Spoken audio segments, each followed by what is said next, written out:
हाय दोस्तों, मैं हूँ प्रगति और स्वागत करती हूँ आप सबका मेरे इस यूट्यूब चैनल पे जिसका नाम है खुशी मोटिवेशन। आज जानते हैं 60 साल की अम्मा की कहानी, उनके हाथों के चटपटे मुरब्बों की सफल कहानी। प्लीज़ दोस्तों, अगर आपने मेरे चैनल को सब्सक्राइब नहीं किया तो प्लीज़ सब्सक्राइब कर लीजिएगा। आपका एक एक सब्सक्राइब मेरे लिए बहुत ज़्यादा मायने रखता है।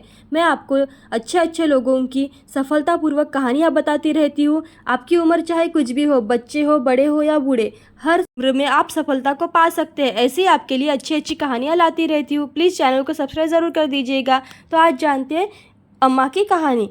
स्त्री एक गुरु ऐसी होती है जो शर्ट के टूटे बटन से लेकर व्यक्ति के टूटे हुए आत्मविश्वास तक का जोड़ने की कला जानती है। ऐसे ही कहानी 60 साल की अम्मा की है। मध्य प्रदेश के पन्ना जिले की भगवती यादव एक स्कूल ड्रॉप आउट थी, जिन्हें नौकरी और बिजनेस शुरू करने का कोई भी अनुभव नहीं था। लेकिन अपने पति दशरथ और बेटियों के प्रोत्साहन से व समर्थन से उन्होंने विश्वास भरा एक कदम उठाया और सफलता उनके पास चलकर आ गई। साल 2005 की बात है। मध्य प्रदेश के पन्ना जिले की भगवती यादव को किसी ने सलाह दी कि उन्हें एक सरकारी योजना से जुड़कर खुद का बिजनेस शुरू करना चाहिए। भगवती यादव को कहा गया कि वह हर हफ्ते 10 रुपये जमा करके अपना खुद का व्यवसाय शुरू कर सकती है। उस समय उन्होंने इस सलाह को हंसी में उड़ा दिया।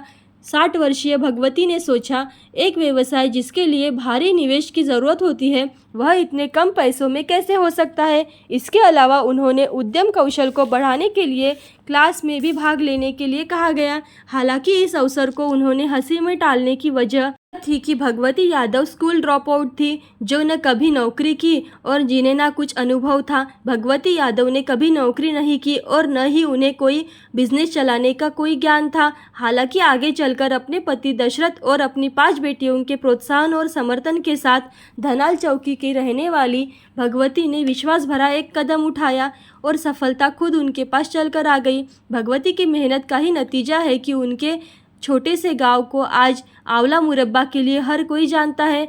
आज आत्मविश्वास और जुनून से भरी भगवती देश के हर हिस्से की सैकड़ों महिलाओं के लिए एक प्रेरणा की मिसाल है।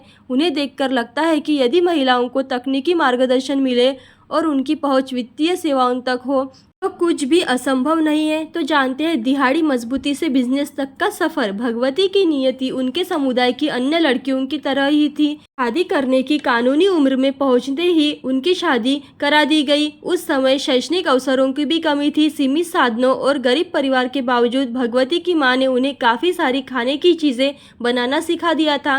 भगवती कहती है कि मैंने कभी नहीं सोचा पत्नी के कर्तव्य वाले टैक्स से निकलकर कोई महिला बिजनेस भी कर सकती है। जब मुझसे कोई उत्पाद या सेवा चुनने के लिए कहा करता था तो मुरब्बा बनाना मेरी पहली पसंद थी। रेसिपी जानने के अलावा मुझे मीठी और चटपटी चीज़ें बहुत पसंद आती थी। किसी व्यंजन को अंतिम रूप देना उतना कठिन नहीं था जितना कि उद्यमशीलता कौशल प्रशिक्षण कार्यशालाओं में गुजरना। कहती है कि उनके पास सिर्फ और सिर्फ एक ही अनुभव था, वह था मजदूरी करने का। शुरुआत में भगवती माँ दुर्गा नाम की एक स्वयं सहायता समूह से जुड़ गई। उन्होंने अपना व्यवसाय शुरू करने से पहले कुछ महीनों तक प्रशिक्षण लिया। इस बीच दशरथ ने अपने परिवार के सपोर्ट के लिए पन्ना के बाहर मजदूरी के रूप में भी कार्य करना शुरू कर दिया।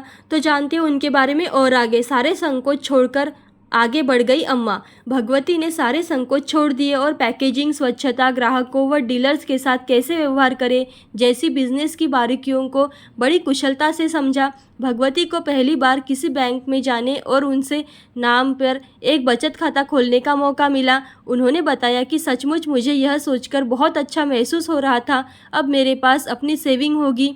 अपनी पूरी ज़िंदगी हम कमाने और खाने में लगा देते हैं। पहले हम जो भी कमाते थे उसी दिन खर्च कर दिया करते थे। मैंने बिजनेस सेट करने के लिए एसएचजी से 3 लाख रुपए का ब्याज मुक्त लोन लिया। हालांकि वो घबराई हुई भी थी, इतना पैसा देखने के लिए वो उत्साहित भी थी। बिजनेस शुरू करने के लिए भगवती ने मुरब्बा को चुना और बेहतर रेसिपी के लिए कई प्रयोग किए। दशरथ ने बताया कि मुरब्बा के लिए एक बैच को तैयार करने के लिए कम से कम 2 से 3 दिन लग जाते हैं और भगवती महीनों तक इसमें लगी रहती थी। और उनके पति कहते हैं कि मैंने उसे इतना केंद्रित और समर्पित कभी नहीं देखा था। उसकी इस लगन से ही मैंने उसके व्यवसाय में शामिल होने के लिए और उसकी मदद करने के लिए प्रेरित हो गया। तो जानते हैं एक जिला एक उत्पाद में मुरब्बा कैसे हुआ शामिल। वही भगवती इस बात से खुश थी कि उन्होंने स्वयं सहायता समूह से हाथ मिलाया।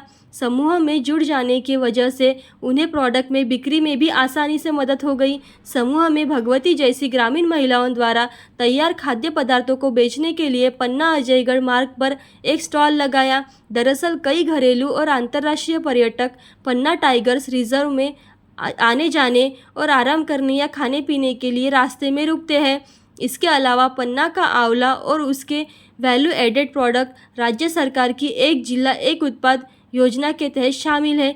इसके माध्यम से दशरथ को मध्य प्रदेश और देश के अन्य इलाकों में लगने वाले प्रदर्शनियों में मुरब्बा बेचने का मौका मिला। दशरथ और भगवती ने पन्ना में किराए की दुकान के साथ डील कर ली। 20 रुपये के कमीशन पर डील के साथ मुरब्बे को बेचने के लिए तैयार हो गए। भगवती कहती है कि मुझे नहीं पता था कि मेरे भीतर कीमतों को तय करने और पैसों का प्रबंधन करने जैसी कठिन निर्णय लेने की क्षमता है। जब हमारी कमाई बढ़ी तो मैंने यह तय किया कि हमें कितनी बचत करनी चाहिए और कितना निवेश करना चाहिए। दरअसल ये सब करते हुए मैं आज़ादी का स्वाद भी चख रही थी। तो जानते हैं वो कैसे बनी महिलाओं के लिए प्रेरणा स्रोत। पन्ना में महिलाओं को आंवला मिलने के 2 ही स्रोत हैं, या तो वो इसे जंगल से तोड़ती या किसानों के बागों से मंगवाती। भगवती का कहना है कि किसानों द्वारा उगाया गया आंवला बेहतर गुणवत्ता का होता है। इससे उन्हें स्थानिक स्तर पर अपनी उपज बेचने में भी मदद मिलती है। उसकी सभी सामग्री स्थानिक रूप से खरीदी जाती थी और भगवती बेहद सावधानी और सख्ती से केवल ताज़े फलों का ही इस्तेमाल करती है।